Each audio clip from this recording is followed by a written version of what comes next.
त्रिभुजों की सर्वांग समता के लिए मापदंड। त्रिभुजों की सर्वांग समता सिद्ध करने के लिए हमारे पास निम्नलिखित विधियां हैं। भुजा भुजा भुजा सर्वांग समता, भुजा कोण भुजा सर्वांग समता, कोण भुजा कोण सर्वांग समता, समकोण विकर्ण भुजा सर्वांग समता, भुजा भुजा भुजा सर्वांग समता। दो त्रिभुजों को सर्वांग सम कहा जाता है यदि उनमें से किसी एक त्रिभुज की तीनों भुजाएं दूसरे त्रिभुज की संगत भुजाओं के बराबर हो। उदाहरण के लिए दिए गए त्रिभुजों ABC और त्रिभुज PQR में भुजा AB बराबर है भुजा PQ के, भुजा BC बराबर है भुजा QR के तथा भुजा CA बराबर है भुजा RP के। अतः त्रिभुज ABC और त्रिभुज PQR सर्वांगसम त्रिभुज है। भुजा कोण भुजा सर्वांग समता।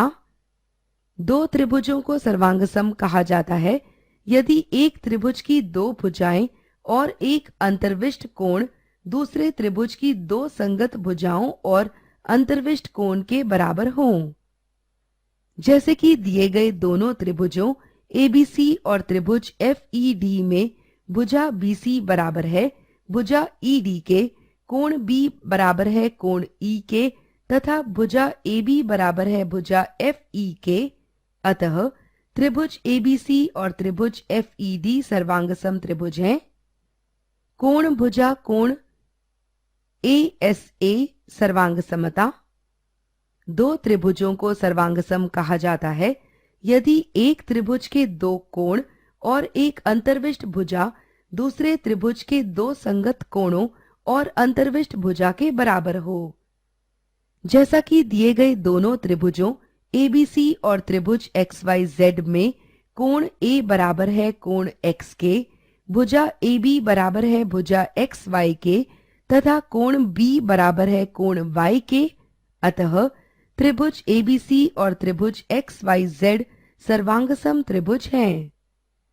समकोण विकर्ण भुजा सर्वांग समता। दो त्रिभुजों को किसी संगतता के अंतर्गत सर्वांगसम कहा जाता है यदि एक समकोण त्रिभुज का विकर्ण एवं एक भुजा अन्य समकोण त्रिभुज के विकर्ण और एक भुजा के बराबर हो। उदाहरण के तौर पर दिए गए दोनों त्रिभुजों DEF और त्रिभुज LMN में कोण E तथा कोण M समकोण है और भुजा DF बराबर है भुजा LN के तथा भुजा EF बराबर है भुजा MN के। अतः त्रिभुज DEF और त्रिभुज LMN सर्वांगसम त्रिभुज हैं। इस नियम के लिए यह आवश्यक नहीं है कि समकोण ली गई दो भुजाओं के बीच अंतर्विष्ट हो। हम इसके मापदंड को लागू करने के लिए किसी समकोण त्रिभुज का विकर्ण और कोई भी दो भुजाएं लेते हैं तथा उनके मापों की तुलना करते हैं।